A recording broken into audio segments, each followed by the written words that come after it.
Good morning, everyone. Welcome to the third day.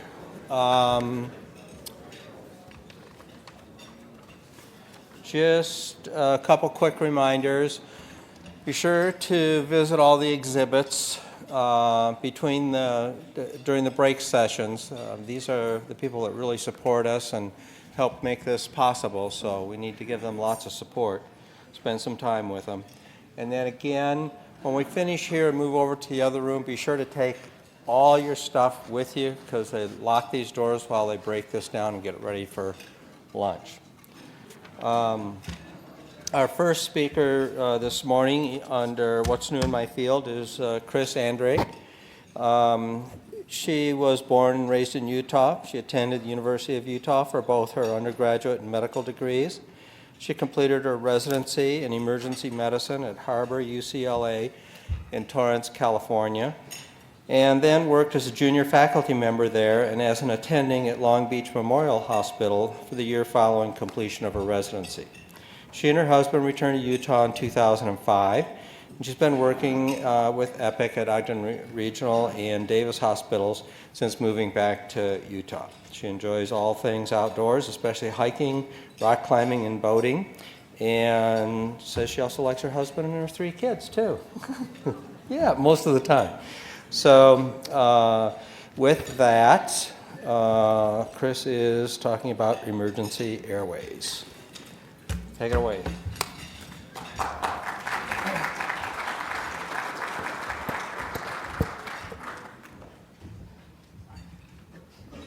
Okay, am I unmuted?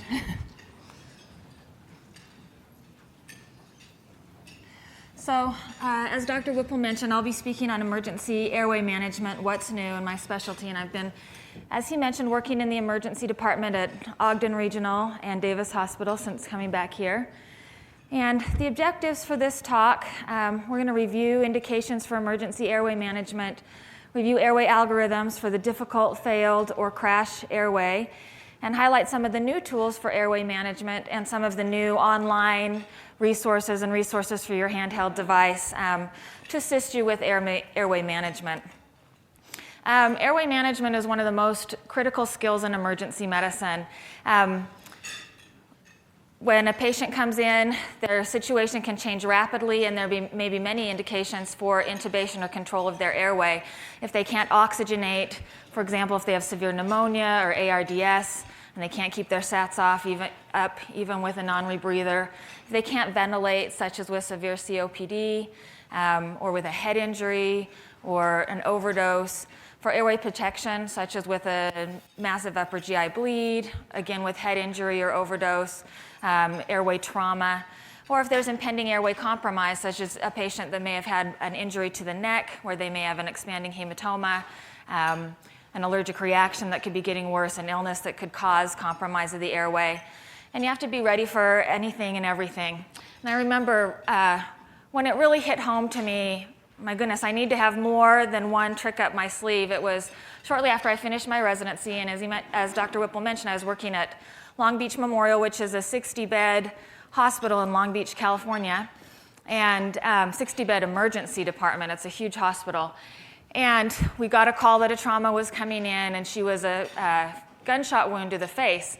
And her boyfriend had been trying to commit suicide, and she'd grabbed the shotgun right as he pulled the trigger and basically just blasted the front of her face away. And she was awake and breathing on her own and could nod and shake her head and completely neurologically intact. But there was nothing recognizable at all of the structures of her face. You could see a little bit of a tongue or molar, but it mostly just was a mess. And I wasn't the one taking the trauma, but we had gone in because the call had made it sound pretty serious. And the attending that was working was this tiny little woman from Canada, and she had been practicing forever, and she always wore heels and a skirt and a blouse and just a little bustle of energy. And without missing a beat, she's just calmly chatting with the girl and grabs a central line kit, puts a needle in, and threads a wire, puts a needle in through the neck, and then did a retrograde intubation over the wire. And I had never seen that done before. And I was one of those moments where you're thinking, oh my gosh, thank goodness this wasn't my case. Thank goodness someone else was here. And I need to learn how to do that. I need to learn some more skills other than just your typical rapid sequence intubation. So you have to be ready for anything and everything, and the situation can change at a moment's notice. The universal algorithm for airway management, you go through 3 different algorithms other than just simple rapid sequence intubation. Is it a crash airway? Is the patient near dead, unresponsive? Is it a predicted difficult airway, such as a patient that's morbidly obese, someone with a very small mouth, a very large tongue, things that could make visualization of the vocal cords under rapid sequence intubation very difficult? Or have you moved into the failed airway algorithm where you're unable to maintain oxygenation and you're unable to actually intubate with your usual techniques after several tries with an experienced operator? Most of the time, probably greater than 95% of the time, RSI will suffice. Even if it's a difficult airway or a crash airway, most emergency physicians probably use rapid sequence intubation 95+% of the time. And so it's pretty rare that you move into one of these, need another technique, such as a surgical airway or to use something other than what you use most of the time. So the main rapid sequence intubation algorithm, kind of in your mind go through, okay, do they need intubation? Yes. Or is it a crash airway where they're basically, dead and they need to have their airway managed like in a near code or a full code? Does it look like it's going to be a difficult airway? Even yes, with difficult airway, a lot of times you can still go to rapid sequence intubation. And most of the time it's successful, and this is most of what we do. When your typical rapid sequence intubation, old tools may not suffice is when you enter the difficult airway, the failed airway, or the crash airway. The difficult airway, you try and predict by looking at the patient if it's going to be difficult. One of the first things that it's nice to be able to do is call for assistance and to have backup there. The more people that potentially could assist you with a difficult patient, the better. And I remember as a resident thinking that it showed that you maybe weren't so great if you needed help with an airway. But I've learned now, like, who cares if I need help? The patient's the one that needs the most help, and if I can't take care of him by myself, why is my pride getting in the way of providing the best care? So when you're going through the difficult airway, the characteristics I briefly mentioned that can make an airway very difficult, if a person's very obese, if it's a bloody airway or a lot of secretions, if they've got a very small mouth, a small jaw, if they've got a very large tongue, those things can make it a very difficult airway, and a lot of times you can see that it might be hard just by looking at the patient. Are you probably going to be successful bagging them? And can you oxygenate them even though their airway is going to be difficult? If you think you can, then go ahead with RSI. But once you start rapid sequence intubation, a part of which you're going to be administering paralytics, once you paralyze them, their airway protection, their airway maintenance reflexes are gone, and so you better be able to bag them. If you don't think that's going to be successful, you better think about some other options. Do you want to do an awake intubation? Do you want to do a nasal intubation with them awake? Something fiber optic? And if that might be difficult, then think about doing airway devices such as an LMA, things that don't actually go into the trachea but can provide oxygenation, or a surgical airway. The crash airway algorithm is for someone who needs intubation now. You don't have time to really set up, for example, in a full arrest. And so you basically go through the RSI. For most cases, go through RSI, and a lot of times you don't even have to administer medications. You can just simply intubate them without giving any medications. If you can't do that, you can give the paralytics, attempt to intubate. If that's successful, great. If not, then you may enter into the failed airway algorithm. The failed airway basically means that you can't oxygenate them and you can't ventilate them. So calling for assistance again, if that's available, can be a huge help. If you can't oxygenate, you could try an LMA or an extra supraglottic device. You could go to surgical airway. If that's contraindicated for any reason, then you want to try some of these other things, fiber optic video laryngoscopy, again, surgical airway. And if not, then that's when your backup really becomes key. So the old tools basically, for most of us, is just direct laryngoscopy, where you're looking directly at the cords and passing the tubes through. And other things that have been used for a long time as adjuncts to direct laryngoscopy, one of my favorites as a resident was the bougie, where you're passing that when you can't really see exactly where you're going, and by feel can feel it kind of skipping down the little bumps down the trachea, or if you're in the so here's my anatomy brain fart. If you're in the esophagus where it feels very smooth, you know you're not in the right place. And if you are in the right place, you feel the little bumps down the trachea, then you can put your tube over the top of that. And we used to use that a lot. Lighted stylets. A stylet, if you're in the right spot, you can see the light through the skin. And then supraglottic devices like the LMAs, the combo tube, the King Airway, that are not actually putting an endotracheal tube into the trachea, but can provide a method for oxygenation. So what's new? Basically fiber optics and video laryngoscopy. And there are a multitude of devices that are out there. And some hospitals have a whole bunch of these. Some have just one or two. And it varies where you are in the hospital. In the operating room, they probably have more access to different fiber optic tools than what we have in the emergency department. The optical stylet allows you to, with a stylet, have a picture that you can have transmitted to a screen to watch what you're doing. The rigid video laryngoscopes and bronchoscopes with or without guide tracks. And there's a number of different brands and variations on these, and we're going to talk about a couple of them. So I'm just going to talk about a couple cases where it was very helpful to have some of these devices. The first one was a case I had maybe 6 months ago or so, where a family brought in their adult daughter. She was 20, she had Down syndrome, she was combative, and she was morbidly obese. Her SATs were in the 70s at best with oxygen, although she wouldn't tolerate it being on her face very much. And she was also having a GI bleed. So immediately, in this case, I could see, okay, she's quite large, she's hypoxic, she's got a huge tongue, a small mouth.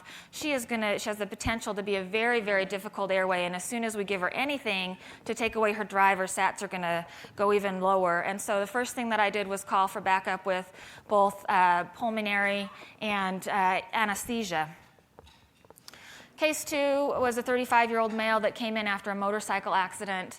They had attempted intubation on the scene, but were unsuccessful. He was in full C-spine precautions. He had multiple facial and head injuries and a large amount of blood in the oropharynx, which is why the intubation was unsuccessful in the field. They couldn't see anything.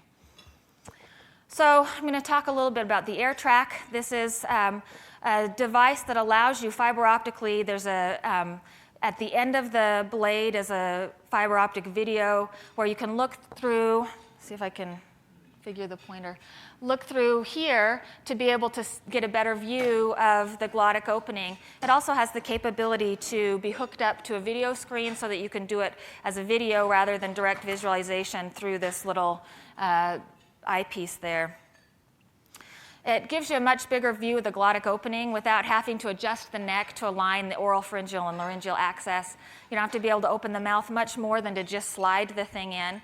And it has a channeled blade so that you put your ET tube right in there, and if you get a good view of the cords, theoretically you just slide it through the channeled blade and it's inserted quite easily. It's helpful in patients with an anterior larynx, unstable C-spine fractures where you don't want to be moving their neck at all, a small mouth, TMJ, patients who are sitting, and like I mentioned, you can attach it to a video monitor. So this is just a quick video of someone using the AirTrack. You can see it has the channeled blade, so you just thread the endotracheal tube right into the channeled blade, and then once you see the cords, if you just push, it's supposed to go right through. And I've tried this with the channeled blade, and most of the time, and I've never used it on an actual patient, but on a dummy like this, it just goes right in once you have a good view. So he's just looking through the top. Again, you can attach that to a video monitor so you could watch it on a screen instead if you wanted to use it as teaching or to be able to see, if you're more comfortable looking up rather than looking through the small eyepiece. The glide scope is one that a lot of people are probably more familiar with. This is what we have in the emergency department at Ogden Regional in Davis. Again, it's another mechanism for getting a better view of the glottic opening. And this one, instead of looking through a little eyepiece, it's always up on a video monitor. It's helppful in first-use intubations when it's predicted to be a difficult airway, replacing direct laryngoscopy. Good for normal restricted oropharyngeal views. We use this all the time on patients that are probably going to be easy just so that we can practice using it. It can be helpful in trauma airways where there's blood or a lot of secretions. And if you're doing a nasotracheal intubation, you can use it to guide, as you're looking, as you guide the tube from the nose down through the cords, and then to do video-guided tube exchange.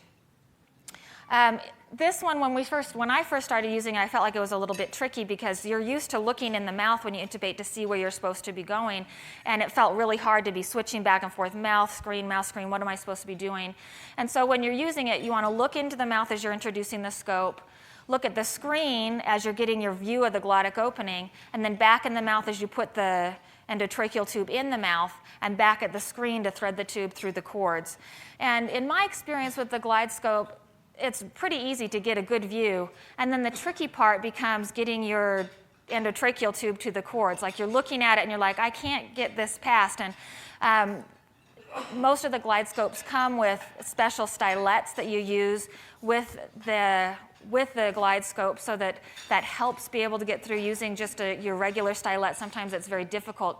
You can see your tube, you can see the cords, and for some reason it's not threading through. And that's been, in my experience, the most difficult thing with the glide scope. This is a new one that is new to me, is the King Vision Video Laryngoscopy Kit. And this is kind of a handy and relatively inexpensive little thing. It has this screen that just hooks right onto the blade, and then it has the option for having a channeled blade like we saw with the AirTrack, or that there's also just regular blades without the channel. And so you can use it to do your normal direct laryngoscopy, or you can use the screen. And they're relatively, compared to some of these other pieces of equipment, inexpensive. One of these runs about $1,000. It runs off batteries, it's reusable. It's a full color display, it's lightweight, it's very portable, doesn't have to hook up to anything. And as I mentioned, it has both the channeled or standard disposable blades. So here's a little video, and there's two videos here, this slide and the next. This is just showing, again, you don't have to be able to open the mouth very much, you just have to be able to slide it in. And that's one of the benefits of these fiber optic devices, is that in somebody who you can't move their neck if it's been fused, or if they're in a cervical collar, it's a lot easier to get a view than trying to adjust. So he's just watching on the screen to see where the glottic opening is, and then he's using a non-channeled blade. But that does, just like on the AirTrack, also have the option of using the channeled blade where you just slide right in. So this is actually what, on that intubation, you see on the screen. This is just a video of the screen. And so you can see you get a great picture of the glottis, and then you just slide your tube right in. And that's just right there on the screen, so that it's right in front of you. You can just kind of look around, where on the glide scope, you're kind of looking to the side or wherever you have the screen to see what you're supposed to be seeing. But all of these devices, the goal is to be able to get a better view. They're not always going to be 100% successful. If there's a lot of blood or secretions, it's the same as with rapid sequence intubation.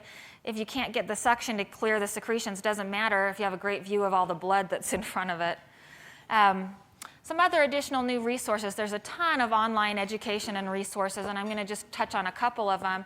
And then there's also apps for your handheld devices that can be useful. This is airwayworld.com. When you go to log in, it changes what shows up on the URL up here, but airwayworld.com is what this is, and it's a free website that's put together by the group of physicians that do the difficult airway course. And once you log in, there's a lot of different, they have it sort of set up so it's supposed to be like going to a lecture hall, and you can go to the exhibit hall where you can pick different new devices to learn about. There's an auditorium where you can listen to and watch webinars on different issues with airway management. There's just a lot of different options that you can use from this site. This is just the page that has the webinars, and you can see there's a lot of different ones you can play, and this is updated very frequently. So if you wanted to watch a lecture on airway management and obesity, you can just hit play. And there's also a section that just has a lot of video of using different airway devices, like to look at how to use the air track, to look at how to use a bougie. I mean, it just goes through a whole slew of things, and then again has a lot of links to new devices. So it can be a very helpful site in finding out what's new out there, getting a little bit of education.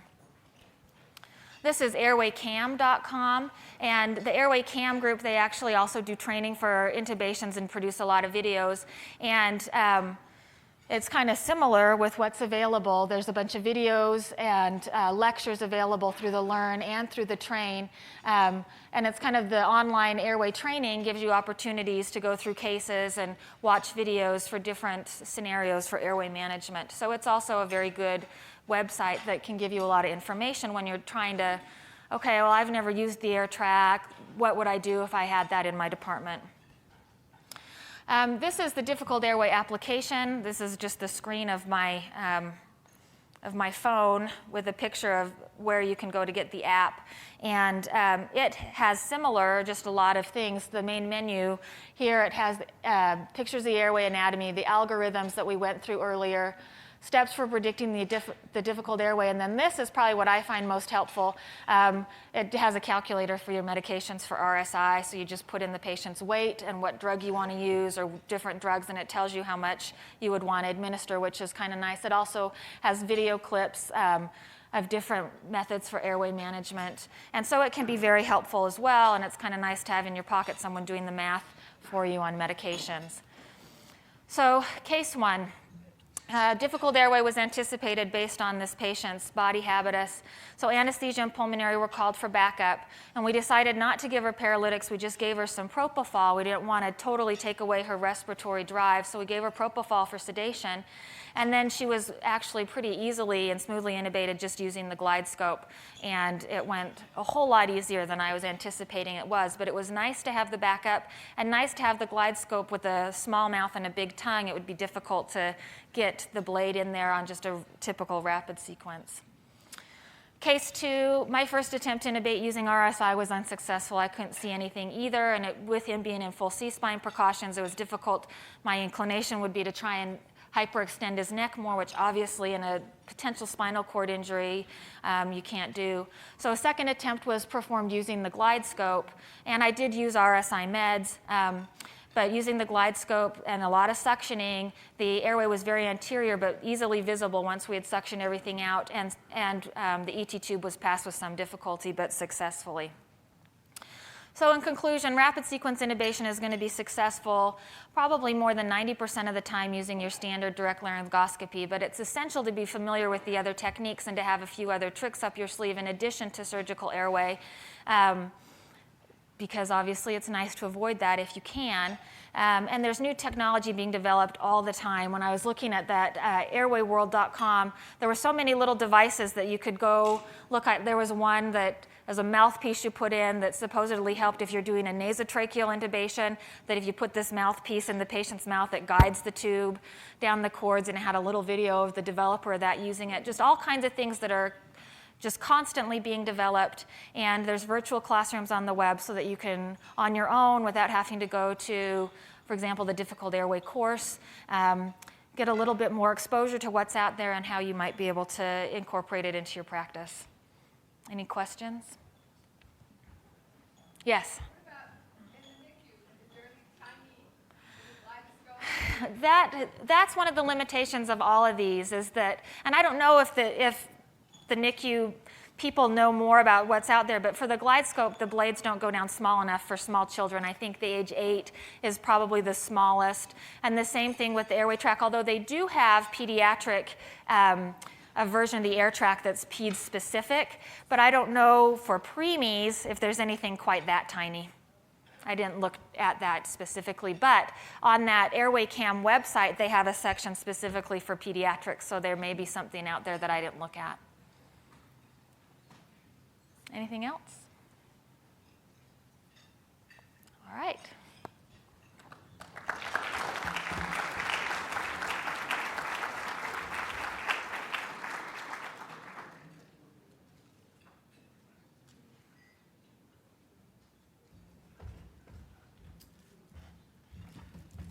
So now's the most exciting part. It's our little business meeting. We're going to take a few minutes here.